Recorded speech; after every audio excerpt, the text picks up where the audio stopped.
La patrona, mwasi nzombe, mwasi kitoko wapi. Balobi la patrona Poutine, surtout de l'écriture, yeso ki alambi alambaka na ye kaka. Alambaka na ndenge moko pas possible, ye alambaka na ye.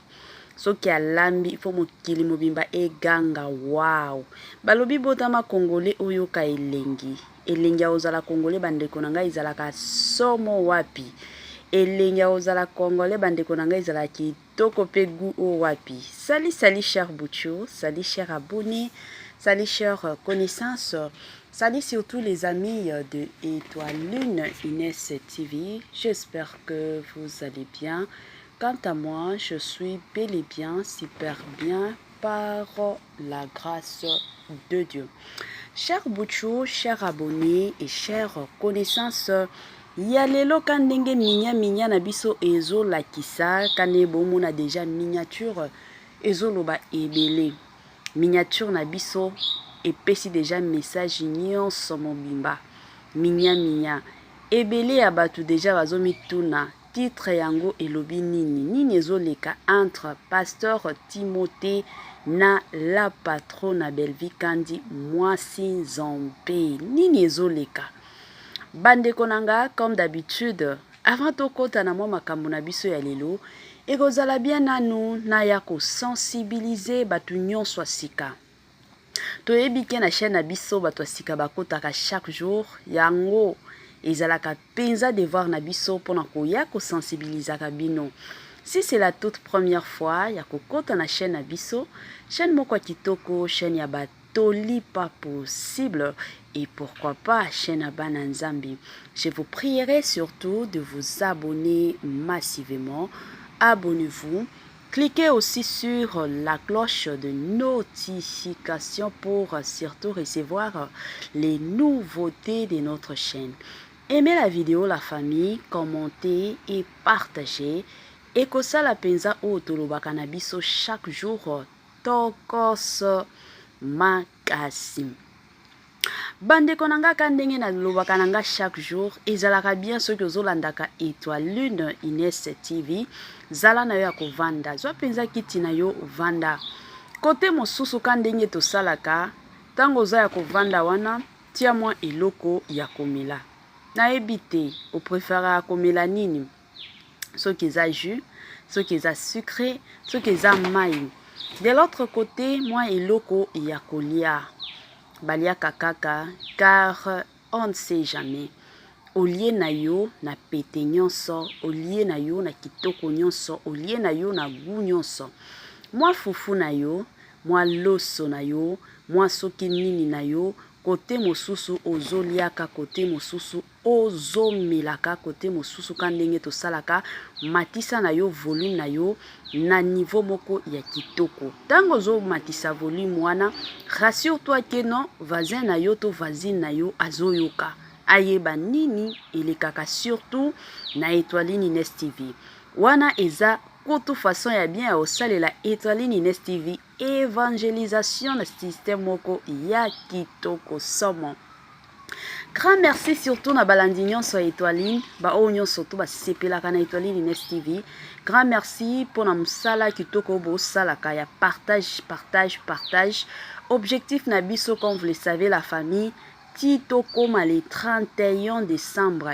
Tozana posa ya ozala au moins na 15 000 abonnés. Bande konanga to sala partage. To continuer toujours na partage. Kandenge to salaka. Information en vrac bande konanga kala mingi te tozokota na ba élection de likambo. Toyebi ke ebele abatu déjà bazana ba carte de lecteur na bango wana ezolakisa déjà ke toko voter biso nyonso. Alors, comme Étoile Lune Inès TV, Mama ya batoli na système kwa kitoko, nous vous encourageons surtout ya kopona mutu oboyebi ke non soki toponie Kongo na biso ekende liboso. Baponaka mutu te ke non parce que aye na maputa, parce que aye na basaki ya bafufu, parce que aye na basaki ya baloso. Bopona mutu oyo boyebi ke Kongo na biso pe échanger. Lelo tomoni mindele belé bazokendaka na ba pays mosusu pona okende okreaka misala sikoyo soki biso pe to voter mutu bien babiloko wana pe ekosalema. Lelo tomona na Congo na biso tant de personnes batanga baza ba licencié, ba gradué, ba diplômé, mais bazalaka na musala te. Alors to pona mutu oyo asala ke non ebele ya batu tokozwa misala, ebele ya batu ba vie ekobonga na système moko ya kitoko. De l'autre côté, comme je l'ai toujours dit, soki tokoti na bato maboke, tonton Bobo Manoka, le tonton international, pona bato o bayebite, tonton Bobo azana eka na poto na wazongi te, azaka na poto na ndenge moko ya kitoko. En ce qui concerne bato oyo bazobela, quand to pesaka ba information, tonton Nabiso, comédien Nabiso, ya tongo oya sekisaka biso vie de loin. Nanu santé ezongi penza bien te, quand même changement eza santé nanu ezongi nango bien te. Alors comme d'habitude botiaye na mabondeli bo priaka po na ye pour que Nzambe ya lola azala toujours et encore au contrôle surtout ya santé na ye. Bande konanga to zonga nini ezoleka na pasteur Timothée to évangéliste Timothée na Belle-Vie Kandi. Bande konanga mituna ekomi ebele, bato ebele bazotuna kabiso. Yango totiaka toujours et encore numéro na biso ya téléphone, eza numéro ya appel normal, eza numéro pe ya WhatsApp. Ce que moni peut-être que obenga ki mama Étoiline Ines TV azo yambate, mosusu tozalaka na ba décalage ya ba temps, ya ba heure. Mosusu pe mama Étoiline Ines TV asala kazala pe na musala mosusu par YouTube. Donc mosusu na koki kozala na zana musala moyen na yamba bino ezate. Tikelanga ka message okoki kokoma na yo to koki kotika audio na yo tango na ozala libre na koya toujours ko répondre na système moko ya bien. Mituna ezalaki ebele, bato ebele babengi bato ebele batindi ba message pona kotuna mama Étoiline yo muto memelaka biso ba information, yo zalaka mama ba news. Yebisa biso qu'est-ce qui se passe avec le pasteur Timothée. Pourquoi pasteur Timothée to évangéliste Timothée azomona na te na Belle-Vie TV? Pourquoi? Problème nini? Yena Belle-Vie baswani? Yena Belle-Vie bazo solola kalisusu te? Yena Belle-Vie problème nini? Bato ebele bakomi kotuna. Mituna ekomi ebele. Yango penza bande konanga na lobaki te. Ezana babilo mosusu to répondra ka moko. Muto akotuna répondre, muto akotuna répondre. Mais ceux qui ont plus de 10 personnes quand même bazo benga yo pona kotuna. En tout cas la famille yango sala ka kenon il faut na yaka kana sala information na pesaka na sala émission plutôt na pesa information na mutu nyonso ayeba qu'est-ce qui se passe, problème nini ezoleka na pasteur Timothée na yemoko la patrona. Déjà bande konanga dès le départ toyebi Belle-Vie Kandi ya ba Belle-Vie mwasi kitoko mwasi Nzambe, la maman surtout de la famille Libota. Yango na sengi nanu na famille Libota mobimba soki boza boloba kaka tozali tojali nga na lingaka bato baoloba tojali pas tozali mais tojali na système moko kitoko kana ba commentaire bandeko nanga. Belle-Vie Kandi aza mwasi Nzambe, tant tobengaka ye mwasi Nzambe. Premièrement elle est belle et dédé aza na motema ya bon maman, aza na motema ayebi pe kovandaka na bato. Lelo toye komona na Belle-Vie bel art ton ya ba comédien, la plupart ya ba comédien na biso ba préféraka ba sepelaka mingi ko jouer chez Belle-Vie, ba sepelaka mingi. Pourquoi? Parce que déjà toyoki ba témoignage ebele ya ba comédien mosusu ba lobi que non Belle-Vie premièrement ayebi ko solola. Belle-Vie ayebaka ko solola et puis Belle-Vie soki aza na posa ya mutu akendaka directement epa ya mutu azalaka bongo. Et puis de deux, Belle-Vie aza mutu oyo alingaka tellement ko soigner relation na ye, alingaka penza ko soigner relation na ye makasi. Aza na ba limite na ye, ayebi ke non place ya musala eza place ya musala, soki tozana ba makambo so to kosolola après musala oui mais place à musala les amo musala wana c'est Belvi Kandi. Alors ebele ya bato bazo s'inquiéter ou peut-être pasteur Timothée baswana na Belvi ou peut-être Belvi Kandi azo futa ete yango azomona na te bande konanga après ba information après ba source na biso kandenge tokenda koluka ba matière bino moko boyebi biso soki makambo ye tokendaka penza koluka ba matière na niveau moko pas possible. Après kokota na biso après kokendo luka ba matière na biso ndenge tolukaka information ba ye kopesa biso bande konanga eza que soki nano s'abona te s'abonner soki nano sali partage te sala partage soki nano osali commentaire te sala commentaire bande konanga na système moko ya kitoko. Sikoyo information o ba pesi biso pourquoi pasteur Timothée azomona na te eza rôle na ye jusqu'à présent na ba film o nyonso to utaki kolanda eza te yango bomona ye te. Sikoyo rôle ya pasteur Timothée c'est connu de tout le monde ye ajouaka kaka ki pasteur akoki jamais ko jouer rôle mosusu te.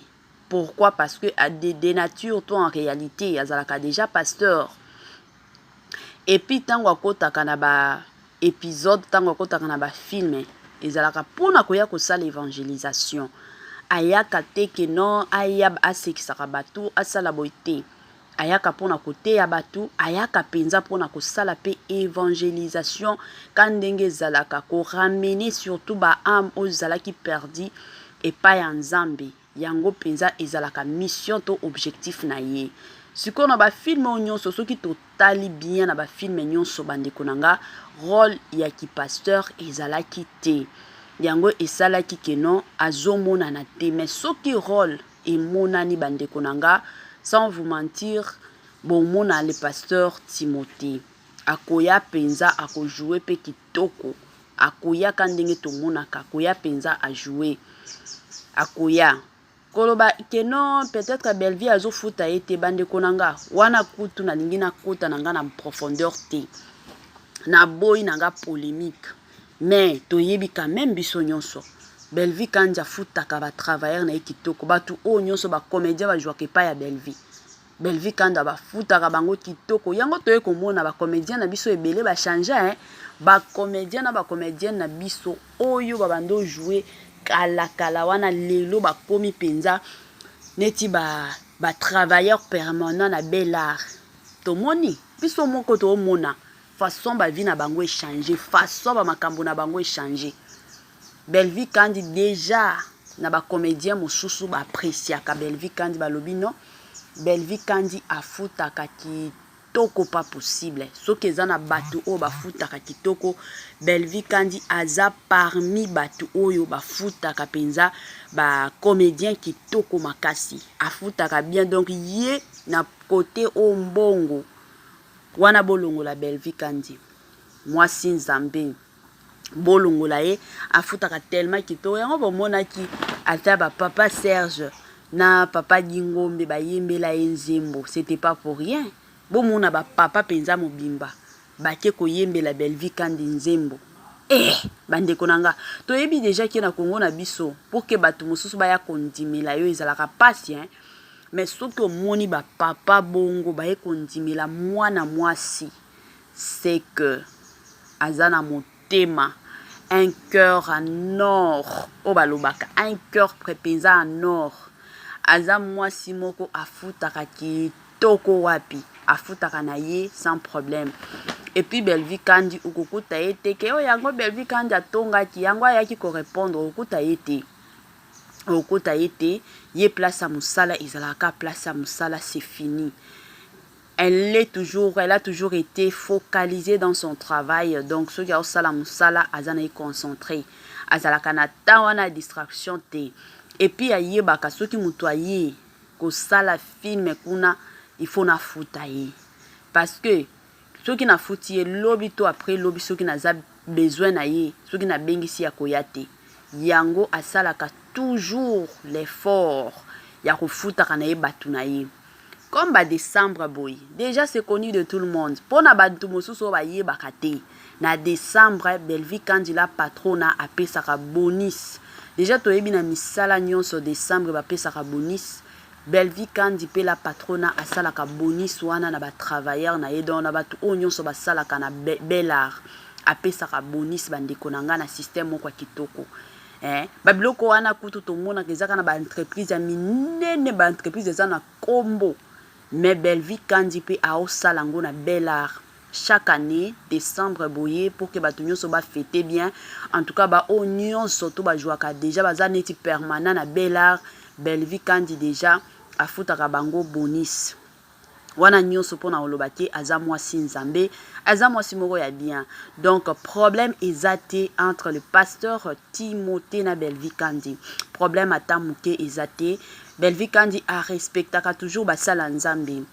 Quand ndenge bando respecter les pasteurs de la foi, c'est de la même façon pe azo respecter pasteur Timothée. Donc atiaka yeka na place ya pasteur de la foi. Bandeko nanga yango kaka na lingaki na partager na bino kandenge zalaka. Yango bandeko nanga na repréférer na pesa moi toli kandenge to pesaka toli na biso na système moko kitoko. Toli na biso ya lelo eza concerné surtout pour na basi ya mabala. Basi ya mabala, basi ya mabala, basi ya mabala. Basi ya mabala to boyi bino basi ya mabali, ya mabala plutôt bozo yo kisaka biso soni na niveau moko pas possible. Naomi tunaka. Pourquoi ça fait-il que yo mwasi ya libala du lundi au dimanche ozokendaka na malewa kosombelaka mobali na yo biloko kolia? To mona lelo basi ebele bakomika na manzaka ebele milai plutôt. Omoni basil kutu koloba te. Basil tala basil milai. Tala ba manzaka milai. Siko pona kolamba basi wana bazokoka kolamba te. Bakomi kaka malewa na malewa. Akolamuka tongo boye ye ezaka malewa. Na midi boye ye ezaka malewa. Donc mobali na ye biloko andako aliaka lisusu te. Mobali na ye akomi koliaka biloko ya malewa. Basi ya mabala. Botika koyokisa biso soni. Basi ya mabala. Mwasi ya libala alambaka pona mobali na ye. Mwasi ya libala alambaka pona mobali na ye. Soki peut-être lelo oyebi kolamba na yo te. Bandeko nanga. Kutu ba makambo mosusu ekomi facile na kala wana ba YouTube oyo ezalaki mwa pasi. Mais lelo to ekomona ba YouTube oyo tokomi komona ba cuisine congolaise bandeko nanga pas possible. Ba mama congolaise bazo lamba na ba YouTube oyo mona chaîne moko ya mama Grâce Cuisine. Mama wana lamba ka kitoko kiko kota kuna uzana posa ndenge nini batumbaka soso, ndenge nini balambaka matembele, ndenge nini balambaka pondu ya libondo. Babiloko wana nyonso to soki okotika na YouTube okomi kaka omona bakobimisela yo ba recette ya ba chaîne ebele yo moko kaka otie kuna oponi osombika biloko oyo ozomona kuna okomi koyekola kolamba. Lelo kutu batu mosusu neti ba biso oyo tokomi kolandela kutu na biloko ba Nigérien okota kuna penza oke koluka egusi oke koluka okra oke koluka soki nini balakisi yo ndenge nini ya kolamba yo pe oke osombi olami pe kitoko wapi mobali pe asepeli. Basi ya mabala to lambelaka mibali. Botika biloko wana ba malewa. Biloko wana ya ba restaurant. Izana ba restaurant mosusu balamba kitoko propriété ezalaka. Mais izana ba restaurant mosusu bandeko nanga soki bomona place bazo lamba biloko kosepela ta kutute. Mobali basakanaka na yete. Mobali ba mesanisaka yete na biloko ba malewa. Yango bomona mibali mosusu akimi na ye. Akomi kokendeka na malewa place yo sombaka biloko bakomi bolingo na ba mama malewa. Et d'ailleurs la plupart du temps ba mama o batekaka na ba malewa baza ba mama moko bazalaka na bango marié te bazwaka mibali bizwazwa. Lelo azana oyo lobi kuna zana oyo. Yango mona mibali mosusu na maladi mpiao. Tango akokenda zwi maladi aye pe kotikela yo maladi. Kozala na bamanzaka milai oto tiaka c'est bien mais mwasi ya libala exagéraka te na bamanzaka wana te. Osala ndenge nini musala ndako. ata kutu bakaleso na yo kosokola ngo ndenge nini bakaleso ya mobali na yo kosokola ngo ndenge nini yango omona ka basi oyo azalaka na manzaka milai bandeko na nga soki okoti na bandako na bango désordre moko ezalaka kuna salité moko ezalaka kuna parce que manzaka eza milai mosala nini okosala musala penza nini okosala basi ya mabala mwasi ya libala ata soki oza na manzaka zala na mwa manzaka na yo ezala moyenne oyo ko permettre yo osala musala mwasi ya libala alembaka te mwasi ya libala bandeko na nga avandelaka télévision 4 heures du temps te parce que na ndako eloko akosala ezala kaka okoki ata chaque jour osalaka misala ndako ozobongisaka ndako ezaka na jour moko lobi lelo quand même na pema mais ata kopema wana biso bamama basi ya mabala tozalaka ata soki opeme motema eza kaka namonaki zungu moko ezalaki soki ndenge nini fo nakende onika yango ntango ozokende onika omoni soki nini fo obongisa omoni soki nini fo obongisa donc omizwi mpenza bizi yango basi ya mabala tozalaka bongo siko bamanzaka na yo wana ezosunga yo te yango ekomi kotinda lelo mibali ebele bakomi kokende na bango kolia na malewa mobali azalaki kolia na malewa akomi kolalaka libanda mobali akomi kobimaka na basi akomi kobimaka na bamama parce que biso basi totindaka bango alors totika biloko ya bongo mwasi ya libala alambelaka mobali na ye mwasi ya libala il faut oyekolaka kolambelaka mobali na yo omata okita lambelaka mpona mobali na yo ntango azoutaka mosala azongi ndako ayebi ke mwasi na nga aza na ndako na nga na kolia na kotonda ezalaka bongo en tout cas bandeko na nga yango ya moke kaka nalingaki na apesa mwa toli na système moko ya kitoko bandeko na nga tokomi na biso na suka penza ya partage na biso ya lelo ka ndenge tosalaka wana tokomona na lisusu na émission na biso mosusu bye bye la famille et à la prochaine.